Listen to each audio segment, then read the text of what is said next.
Hello. In this video, I'm going to show you a setup for Assetto Corsa Rally for Lancia Stratos that turns your Stratos into a machine capable of going like this. Or like this. Or this. So, long story short, if you want to beat the living shit out of your Stratos in every single corner of the Saverne forest in the upwards direction in Assetto Corsa Rally, this video is for you. Unlike your typical setup video from YouTube, this video will have 3 parts instead of 2. In the first one, I will just give you the setup in form of 10-second long screenshots, the usual format.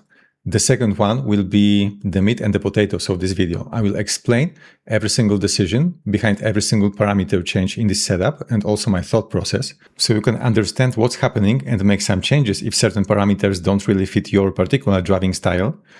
And the third part will be just a typical hot lap that you can use as a visual guide on how to drive this setup. And the second part is the most important one because a setup is something meant to be driven in a certain way. And to a certain extent, it's something personal. So giving you just the numbers would be like telling you only half of the story. So I will try to, 1, explain you my driving style, how I am approaching particular obstacles, particular turns, if you will, particular situations on a stage, what is my style of driving them. And also I will explain the decision behind every single parameter and the problem it solves, so you can understand what levers you have to pull in order to change car's behavior in case your driving style is different than mine. So you can basically adjust the setup for yourself. So now the first part, the screenshots.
And now let's get down to the second part. And first of all, let me introduce myself, since this is my first real YouTube video. My name is Fred and I am a software engineer. And this is very important in the context of this video, because in software engineering, we have a process for doing that.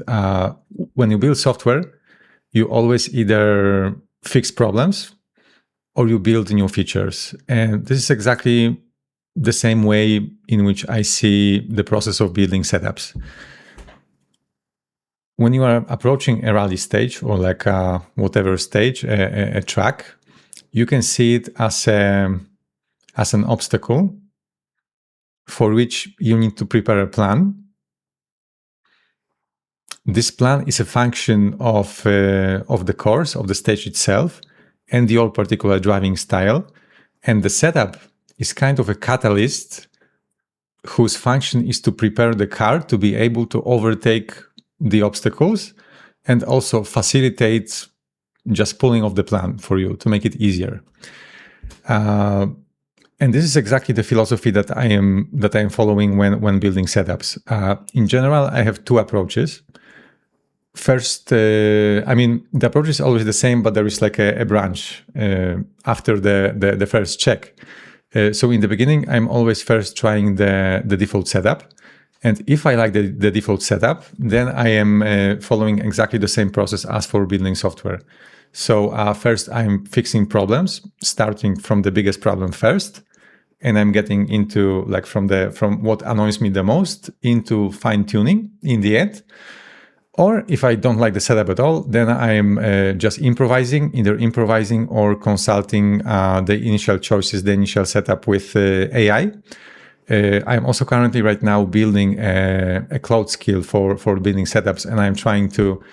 Actually, it's a very fun, interesting mutual process because one, I'm learning a lot while building that skill, but also the skill is teaching me a lot because, of course, it's AI, it's a LLM, big model. It has a shitload of knowledge, of the general knowledge, plus all the things, all the commonly available knowledge about cars that I've already taught it.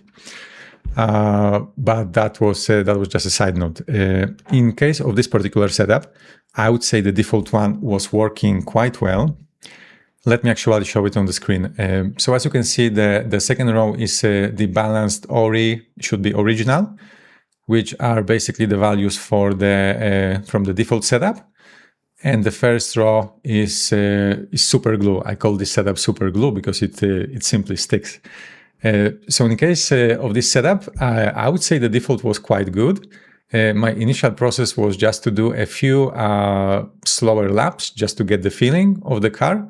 I already know the stage very well, so I was driving from memory. I would say this is also very important. Like when I'm starting to drive a stage, I always go slow in the beginning, and I also disable the pace notes. I don't want to hear any pace notes. I just want to get the feeling of the car, have an experience as if I were driving a regular car on the stage. The first problem I noticed on this stage was in fast sweepers. I call these turns sweepers. I'm not really sure if this is the correct vocabulary. If I'm wrong, then please correct me. I'm kind of self-taught when it comes to rally games and everything related. I just enjoy it. That's why I'm recording this video and spending a lot of time on this stuff. So the first problem really surfaced in this sweeper. This is a very fast turn. Like you can't really feel it in this video. But yeah, I am going fourth gear, full throttle in Lancia Stratos, 160 per hour uphill. So the first problem was observable in this sweeper and in this one mostly, and the problem was way too much oversteering. Oversteering is when the rear loses traction and goes wide. And that was, for me, at high speed in those turns, it was kind of undrivable, like too much oversteering. I mean, it was drivable, but you were losing a lot of time. And this setup is built for speed. How did I solve it? I solved this problem by softening the rear ARB. And this is in general what you want to do. This is like the first lever you want to pull to regulate, to adjust the balance between understeering and oversteering of a car.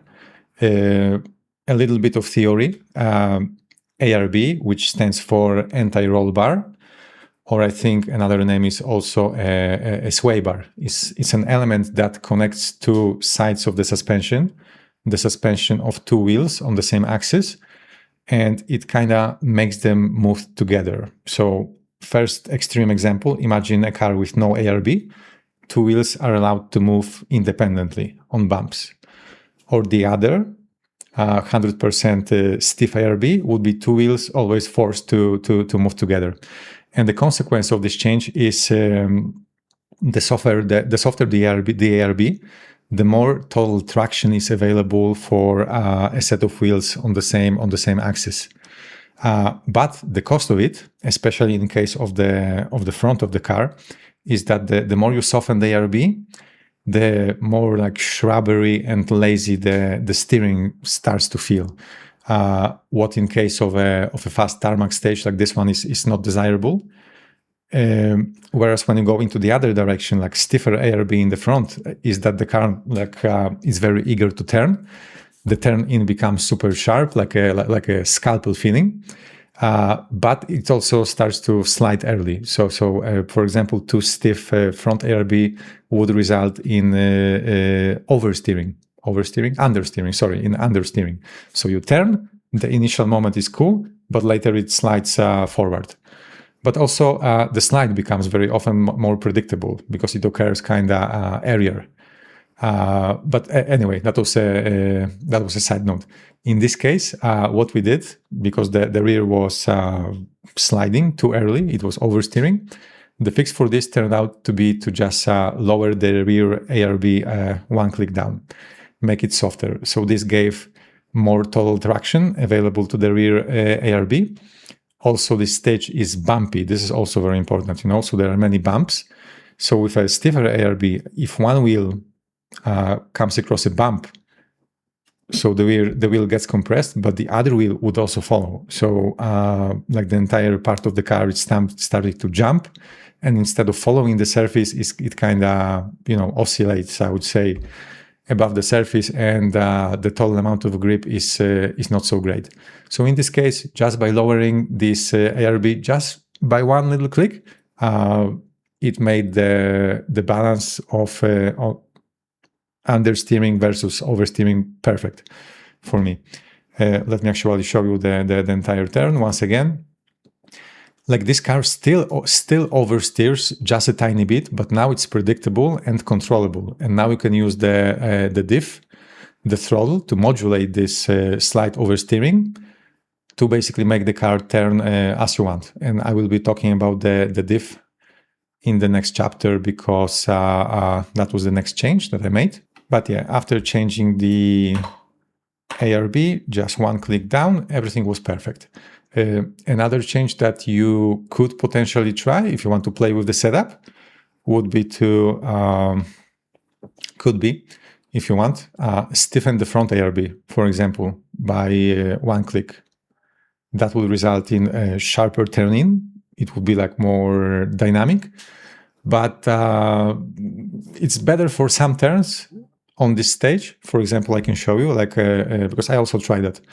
I also tried a little bit harder, stiffer front ARB, and it was better for a curve that we have.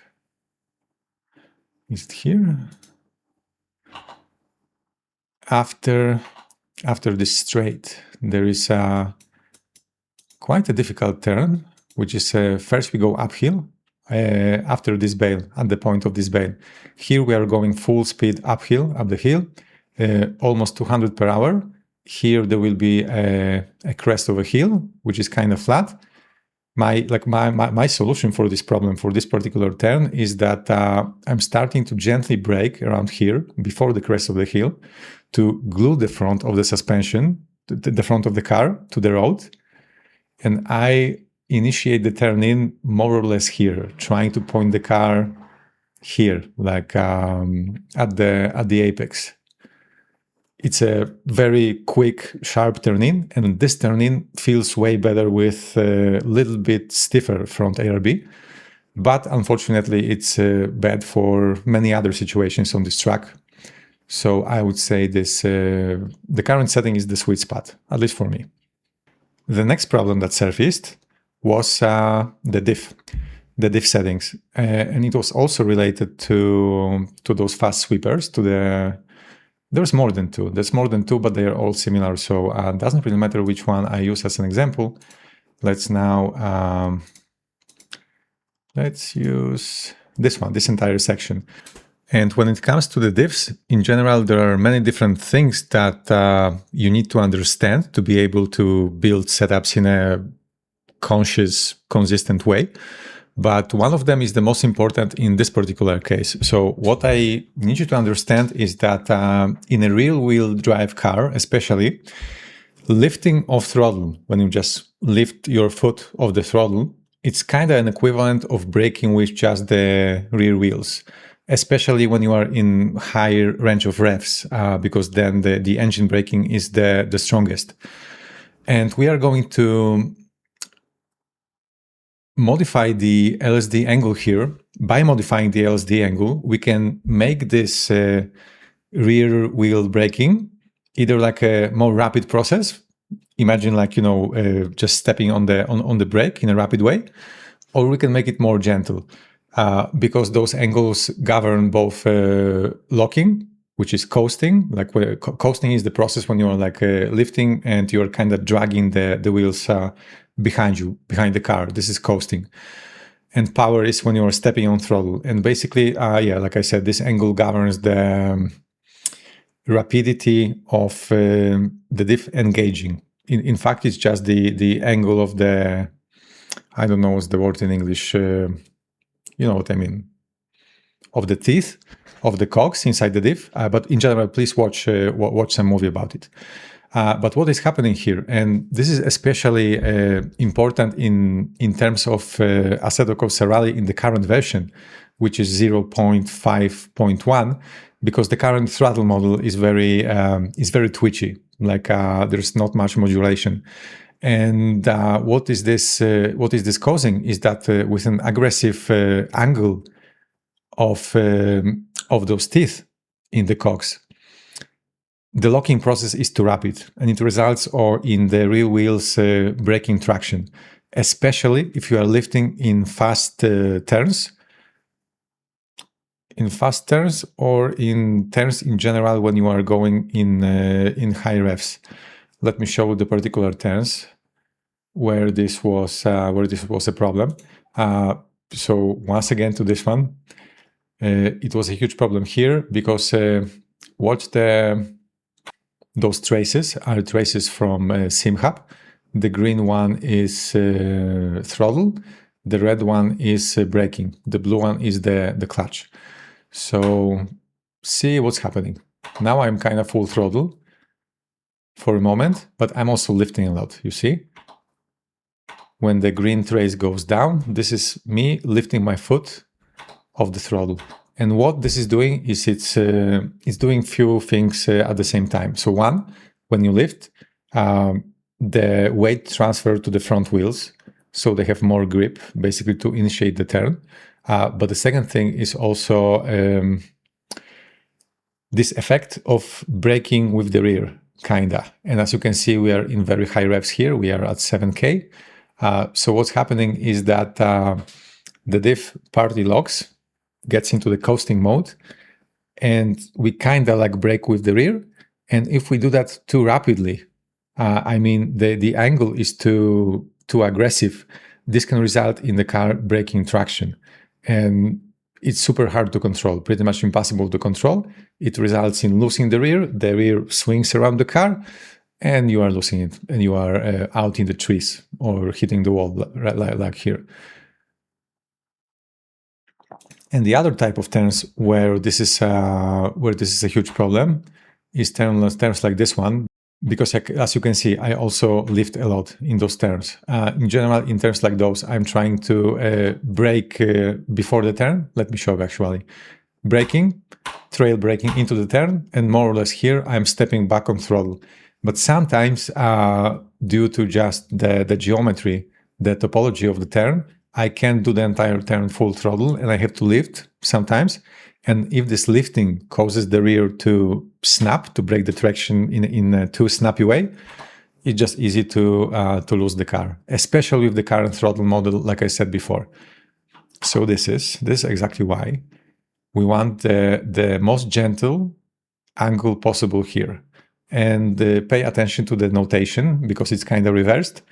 The biggest the number here that you can see, the more gentle the locking process is. And it gives you possibility to introduce more gentle modulation with the throttle. It's not all in anymore. Now it gives you like a half open state that you can use. And in this half open state, another thing to understand about the diff, you can be open, you can be closed, or you can be kind of half open or closed.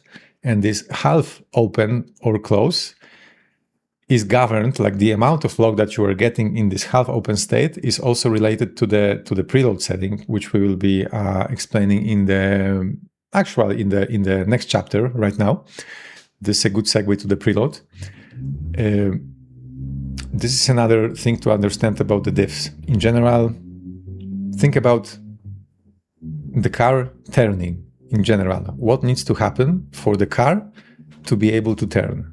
For the car to be able to turn, you need to allow the wheels to rotate at different speeds. And when the diff locks, the wheels are not allowed to move at different speeds, right? That's the concept of strongly locked diff, LSD, limited slip differential. But this amount to which we allow for the diff to open when we lift, for example, is governed by the LSD. So in other words, by lifting, you are partly opening the diff when you are in this neutral state between power and coast, and this allows the rear wheels to rotate at different speeds, what basically makes the car more eager to turn. But there's also a trade-off to understand, because like I said, this is governed by the preload parameter. In the neutral state, when there is like no torque difference, when the diff is loose, let's say, the amount of like this residual lock that you have is governed by the preload. If we set the preload to 0, the diff would open completely. And for certain turns, like for tight hairpins, for example, and we also have some of them, this would be great, because you would be able to turn the car very tightly. So really good for a hairpin. But this would cause a huge problem in turns like this one. This is a first very fast, really cool right turn in the first section of the stage is this one. So here what I'm doing is also I am lifting. So I'm lifting. Remember what's happening. 3 things at the same time. Front wheels go down, so the front bites more, so we can initiate the turn. 2, we have engine braking, which is an equivalent of a slide braking with the rear. So in this particular turn, this is not happening, but this could introduce a gentle slide on its own. And 3, what's happening? The diff is open. Right now, the amount of lock that I'm getting here, because I am in neutral lift, is governed by the preload, right? And if I set my preload too low, this would result in the car being super snappy in terms like this and hard to control. That would be a problem here.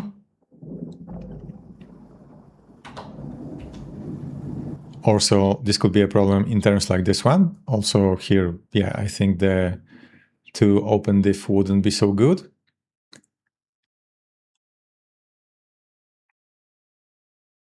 Here also it could be a problem. But mostly, yeah, in any situation where you want to lift, but you want the car, you have the car going quite fast, and you don't want the car's reaction to be too snappy. These are the situations when you want a certain amount of preload on the diff. Or like, for example, in gravel stages, if you have a situation that you are coming out of the hairpin, and it's very easy to for the rear of the car to swing around. This is probably a situation asking you to increase the amount of preload on the diff. But like I said, it's a trade-off, and you can't go with the preload too high, because if you go too high with the preload, then hairpins like this one, for example, that we are going to see right now, are becoming super difficult. Because here I'm going to turn in, just turn the car to go into the hairpin. And if the diff would be locked in this situation, too locked, the car tends to go super wide, and the rear is breaking traction, and it just doesn't feel good, you know. I don't know, maybe there are some driving styles that would be good for this. But for my driving style, which is for the hairpins, straight brake into the hairpin and get back on throttle in the middle of a hairpin, just wouldn't work.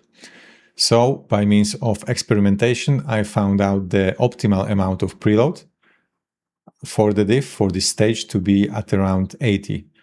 If it's still, if you feel that still the turning is like too wide for the hairpins, try to go lower. But once you notice that curves like this first fast curve, for example, that you're losing the car here, then go higher. Also, another situation where you could lose the car too easily would be like here, for example, this first fast sweeper after the starting section. Here also like a considerable amount of the preload helps. You see, I lifted here. There was, this is a cool lift, by the way, let me show you. Because this first section, this first section is really fast, and starting from this place, you want to go as much full throttle as you can on this stage, because you're going to carry this speed for a very long period of time, and just by the laws of physics, you want to go as fast as you can. So the only place where actually when I'm not going full throttle from here all the way to the right turn that goes through the crest of the hill is here, because I need to lift in exact this moment to point my car at this apex of the corner. There is also, look, but please pay attention, this lift is not complete. Like, I'm not letting off the throttle completely. I'm only going like to 50%, you see? And for a short period of time, turning in and back on throttle. So at this point of the build process, we already have a car that turns the way we like it to turn, and also allows for the modulation on throttle that we like. We can drive the sweepers very fast, and we can use precise throttle modulation for example, for things like another really cool sweeper on this stage, which is, because you remember I said before that that lifting is an equivalent of slide braking with the rear axle, and can introduce a certain amount of slide. So for example, for this turn, this is after the bales. There is like a long braking from fast speed, right turn through the base, later a piece of straight, and next we have this turn. And with the correct setting of the diff, I don't even have to touch the brakes in this turn. Look what's happening. I'm going to initiate the turn in, lift, but this lift will be a little bit stronger. Here I actually want to introduce that slide of the rear, very slide of the rear here, and back on throttle. And this was possible due to a gentle LSD angle, quite a low amount of preload, I would say. Or at least not like a super huge one. You know, I like for a stage like this, I wouldn't like too much of preload. But yeah, what I was saying is that once we have a car that can go pretty fast through the turns, and the diff behavior is exactly as I want it, the next problem that I noticed, because like I said, my algorithm for setups is just building features and solving problems. Next problem that I noticed here was in the braking zone, because here in the first big braking zone, this zone is very bumpy. Look, we are going 180 per hour, what is very fast. Like the top speed of this car in this gearing is around 200 something. So we are going really fast already. And this entire braking is very bumpy. There are lots of bumps.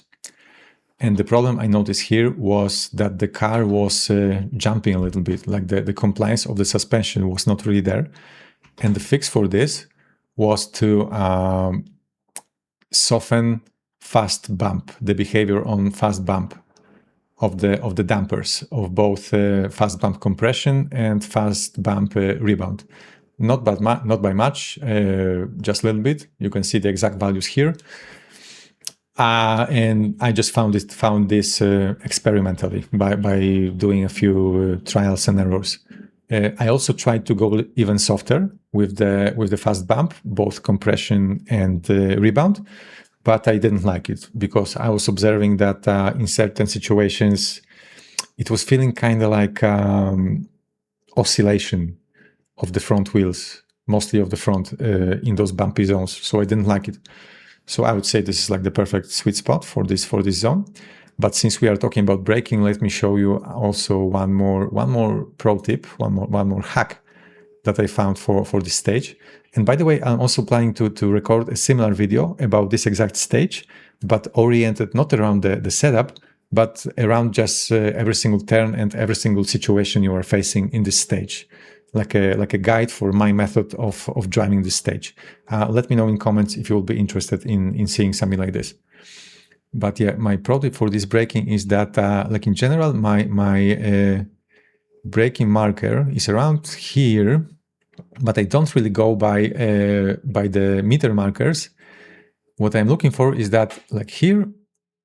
Oh, sorry, I was not. I was not really showing the screen.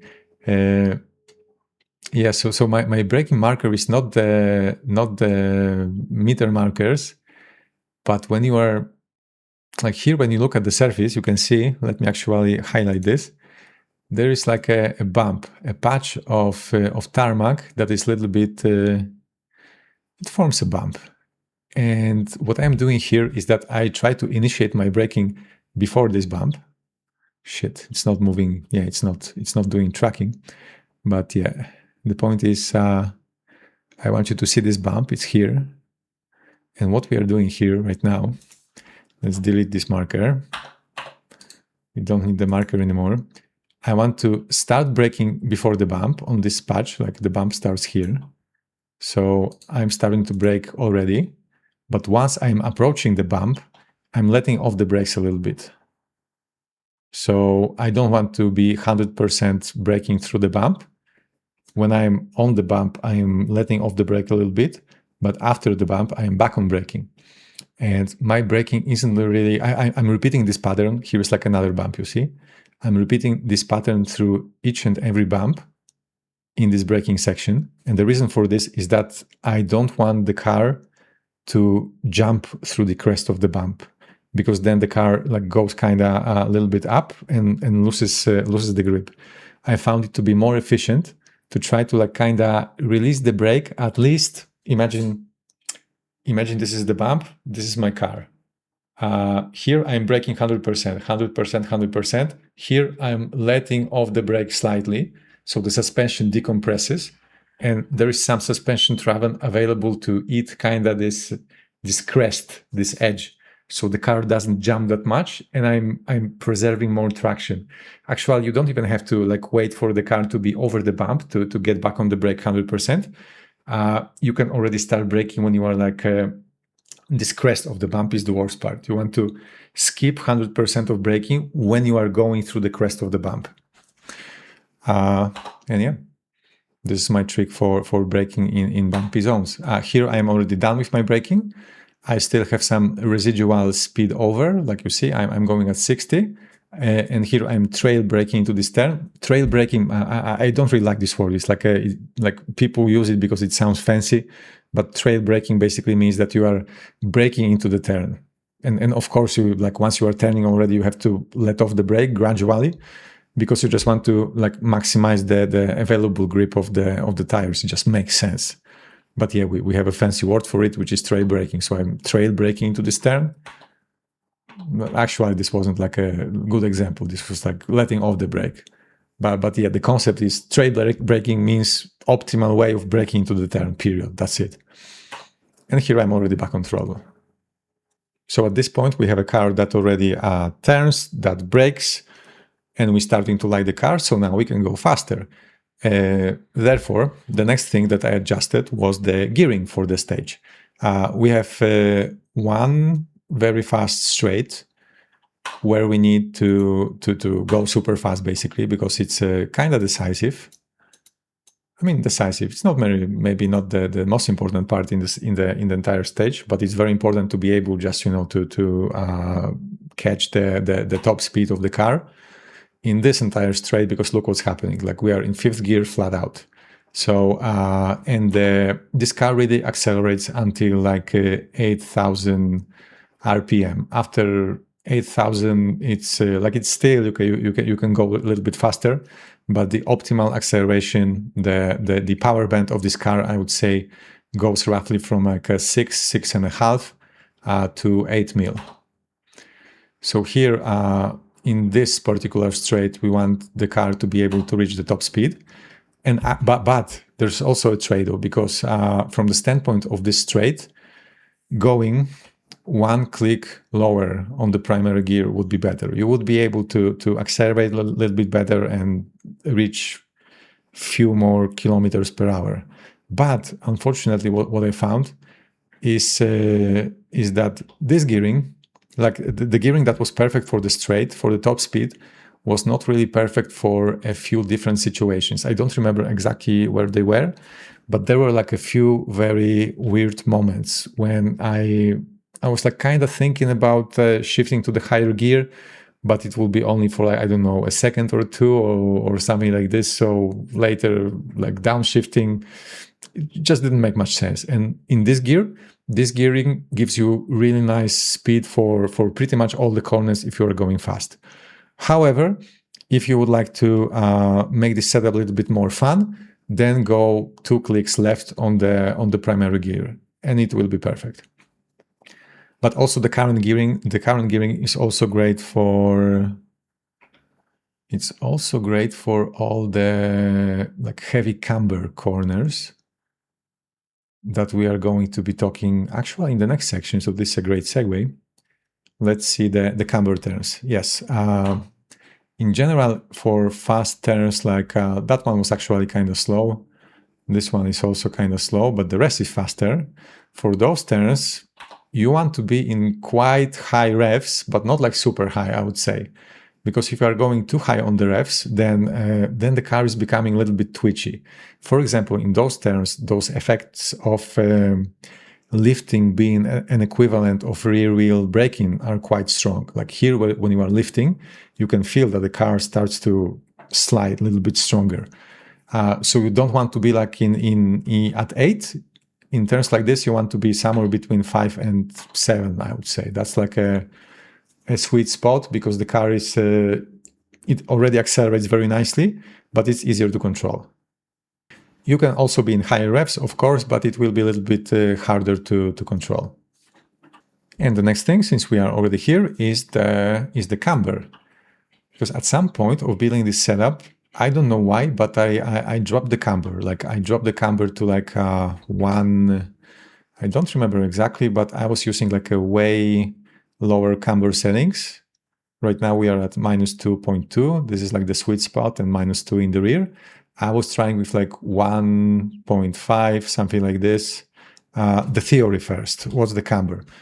So when you're looking at the car standing in front of the car, and you're looking at the wheels, if wheels are vertical, this is camber 0. If wheels are like this, it's negative camber. This will be positive.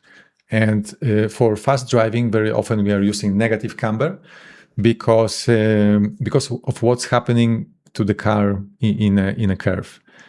We want to maximize the available traction. And what's happening is that if you have this negative camber and you are in a turn, car is leaning, basically you are getting a bigger contact patch of the tire with the surface in the turn.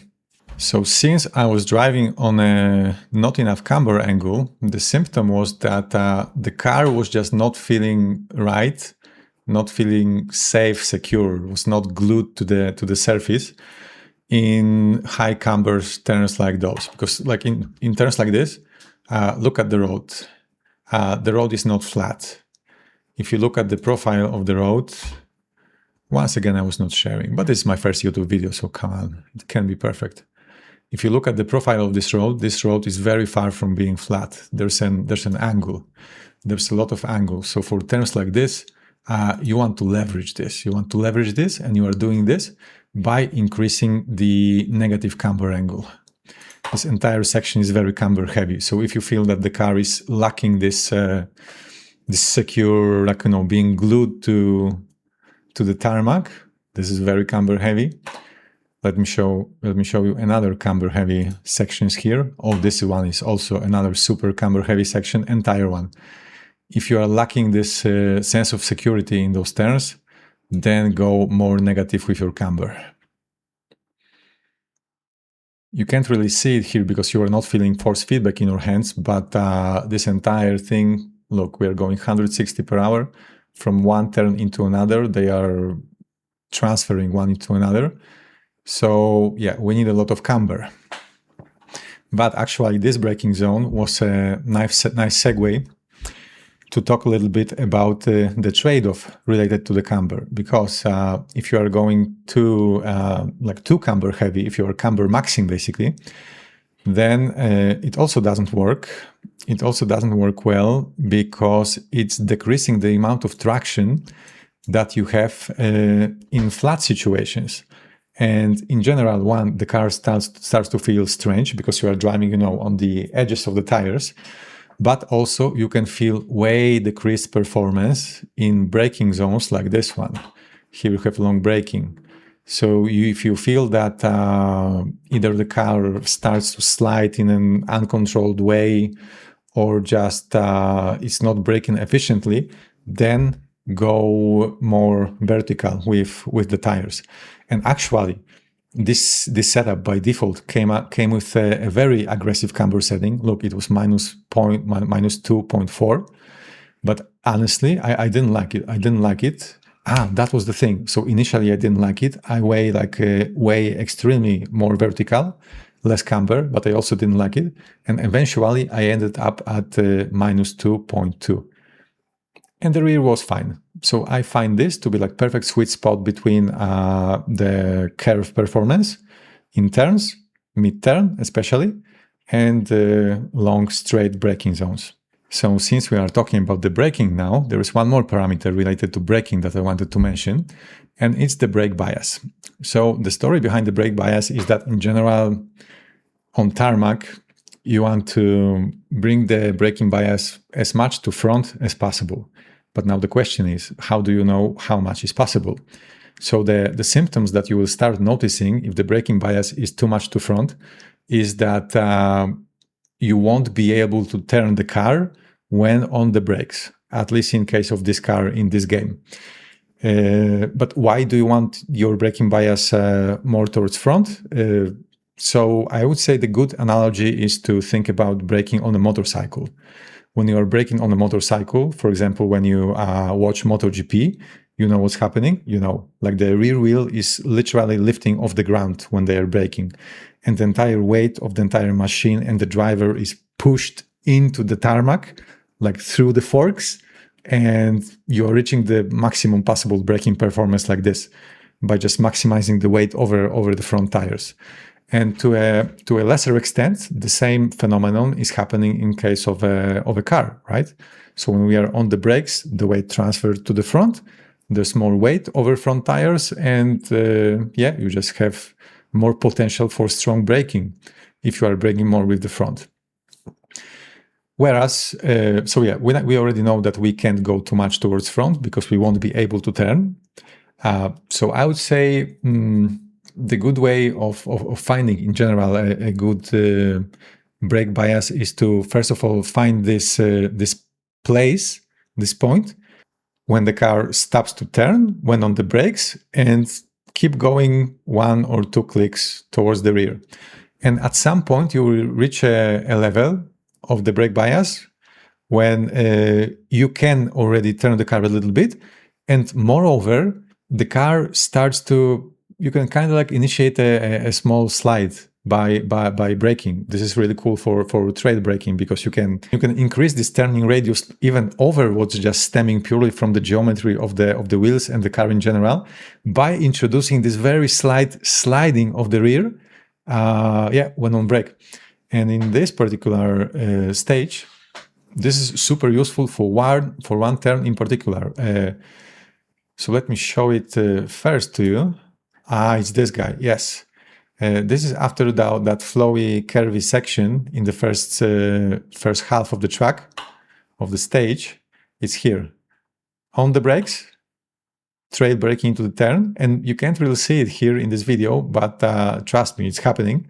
Right now, the car is already rotating and slightly sliding with the rear.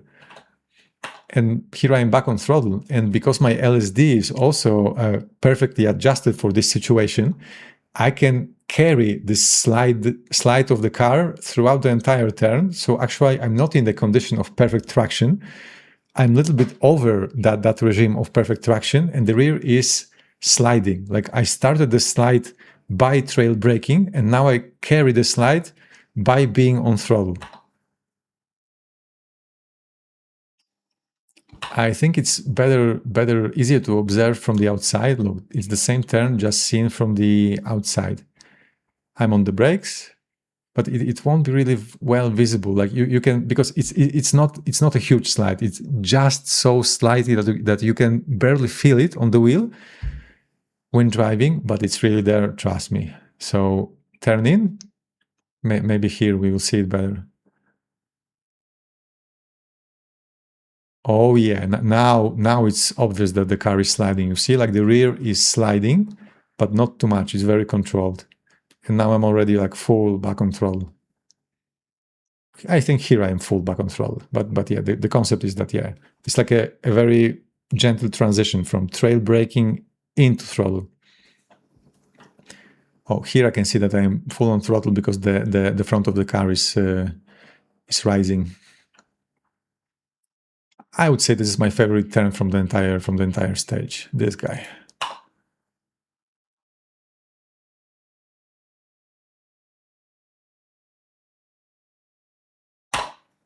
And last but not least, the tire pressure.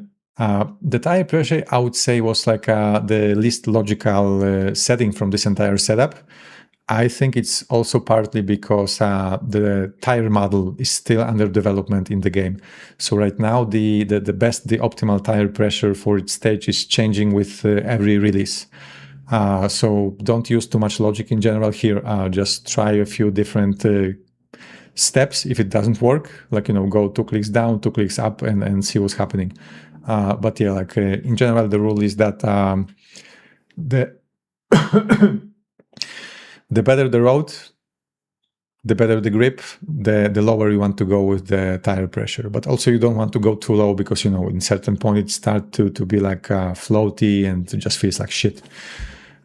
Yeah, so experimentally, I would say the best tire pressure for this stage is 26 in front, 28 on rear.